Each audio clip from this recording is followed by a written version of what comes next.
Bonjour les amis, j'espère que vous allez bien. Je suis Pascal Trefingui, je suis le chef du gouvernement en exil, le chef du gouvernement royal en exil au Brésil. Je suis aussi colonel du régiment Picardie.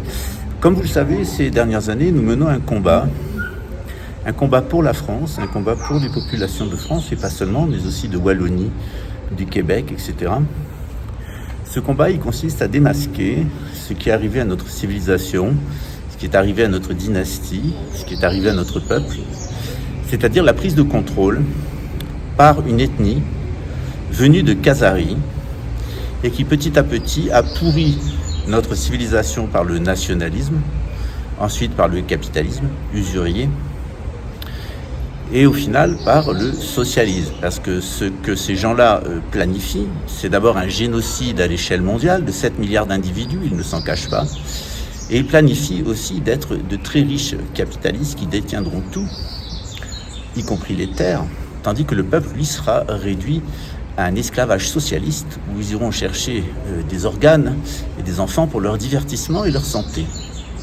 Ils ne se cachent même plus. Ces gens-là nous ont imposé de mauvaises représentations de nous-mêmes, de mauvaises représentations de notre société, et ils nous ont amenés en particulier dans la débauche, c'est-à-dire les jeunes filles à ne plus valoriser la virginité et l'offrande de cette virginité à la personne que l'on aime, avec lequel on fera des enfants, avec lequel on fondera une famille qui est la base de notre société chrétienne. C'est aussi une façon, leur manière de nous dominer, c'est de faire des hommes stupides, des hommes faibles, qui manquent de virilité, qui manquent d'esprit civique et qui vont, au final, s'habiller en femme avec des chaussures à talons et des talons hauts en se dandinant sur de la musique pop. Voilà ce que ces personnes ont fait de nous. Nous étions une société de femmes fécondes, capables de s'occuper de la terre, capables de s'occuper de leur famille et aussi d'occuper les plus grandes fonctions de la couronne. Nous avons eu des reines dans différents pays d'Europe. Pas en France, la coutume de France ne le permet pas, le royaume ne peut tomber en quenouille. Nous avions des hommes qui étaient de preux chevaliers. Nous avons libéré la Terre Sainte et des Sarrasins et fondé des États chrétiens au Levant. Il en reste d'ailleurs le Liban. Voilà ce que nous étions et regardez ce que nous sommes devenus maintenant. Nous sommes accablés de 3 300 milliards de dettes d'État, 20 000 milliards de dettes des collectivités territoriales. Les Français eux-mêmes sont très endettés parce que souvent il faut 20 ans de paiement pour arriver à se débarrasser de la banque et d'être véritablement propriétaire de sa maison. Et dans quel état est une maison au bout de 20 ans? Nous ne sommes même pas propriétaires de nos voitures. Nous devons souvent en rembourser d'ailleurs plusieurs. Une pour l'État, une pour la banque et une pour notre usage.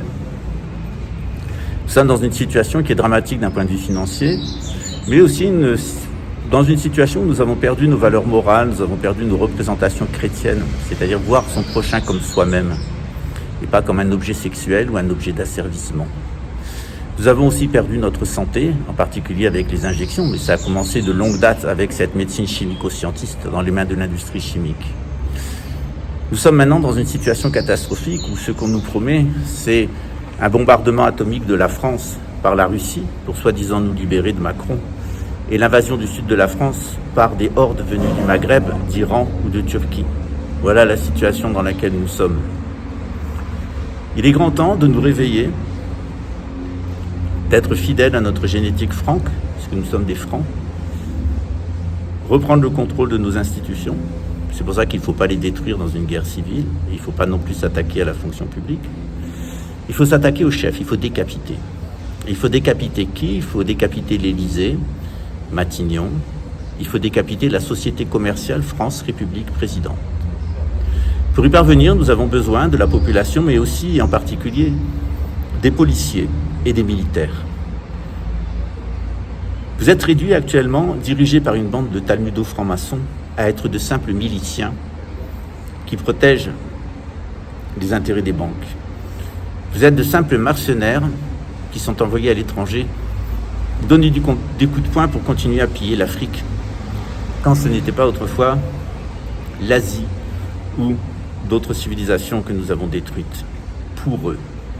Quel bénéfice avons eu, nous, en tant que Français, à la colonisation? N'avons pas, nous, fait la fortune de ces gens et imposer partout leurs idées nauséabondes, les idées de l'illuminatisme, de la Révolution française et du texte qui est certainement le plus abject moyen de lavage mental, qui est la Déclaration des droits de l'homme, qui est une imbécilité obséquieuse, créée par le Grand Orient de France selon les directives d'Adam Weishaupt, qui était un jésuite, une secte de l'Église catholique sous le contrôle talmudiste, et lui-même un franc-maçon illuminatiste. D'ailleurs, les illuminés ont pris contrôle de la franc-maçonnerie, ils l'ont dénaturée. La franc-maçonnerie n'est pas illuminatiste à ses débuts. Donc il est grand temps de nous réveiller. Pour ça, on a besoin que nos policiers arrêtent de se comporter comme des miliciens de la République et que nos militaires arrêtent de se comporter comme des mercenaires de la République et des sociétés commerciales et des banques qui sont derrière et à qui appartiennent ces sociétés commerciales. C'est pour ça que je m'adresse aux policiers et aux militaires et je leur demande de préparer l'avenir. Laissez la République s'écrouler, ne la défendez pas. Défendez nos institutions, défendez votre honneur, ne collaborez plus avec ces personnes-là qui nous ont imposé l'Allemagne nazie, le bolchevisme et toutes sortes de projets plus machiavéliques et malsains les uns que les autres, dont le dernier en date est le sionisme, avec l'idée d'un grand Israël qui n'est autre qu'un grand Canaan mené par des pédosatanistes qui rendront un culte à Baal. Ne nous laissons pas illusionner par les noms que se donnent ces gens-là. L'Organisation des Nations Unies est une organisation criminelle qui a désuni l'humanité en la découpant en nations. L'Organisation mondiale de la santé, vous l'avez vu lors de la pandémie, était un organisme d'empoisonnement collectif. L'UNESCO ne veille pas sur nos enfants. Il les injecte et il leur lave le cerveau avec la doctrine républicaine, universelle, etc. Le Fonds monétaire international ne résout aucun problème financier. Le Fonds monétaire international endette les peuples, endette les couronnes, endette les républiques. Il est temps de secouer ce joug. Ce joug, il est mené par une poignée de personnes qui ont profité de notre bon cœur, de notre sens de l'accueil, de l'hospitalité, pour nous tomber dessus, nous mentir, nous voler et tenter de nous tuer. Je suis passé par cette expérience où des gens arrivent chez moi pour me mentir, me voler et ensuite essayent de me tuer parce qu'ils ne sont pas arrivés à me déposséder. Et utilisent tous les moyens, y compris les moyens du soi-disant droit, c'est-à-dire de leur création de talmudisme pour goïm qui est pour le juridisme. La bonne nouvelle, c'est que nous avons un roi de France, il est sacré, nous avons un gouvernement, nous avons des prêtres catholiques qui sont restés dans la tradition apostolique, donc nous sommes toujours là, nous sommes présents. Tout ce que nous attendions, c'est que vous nous écoutiez, vous nous prêtiez l'oreille à ce qu'on vous propose. Et dans les semaines et dans les mois à venir, nous allons dévoiler le plan économique de la couronne pour la France, nous allons dévoiler le plan juridico-social pour la France et nous allons présenter le plan éducatif, médical et culturel pour la France.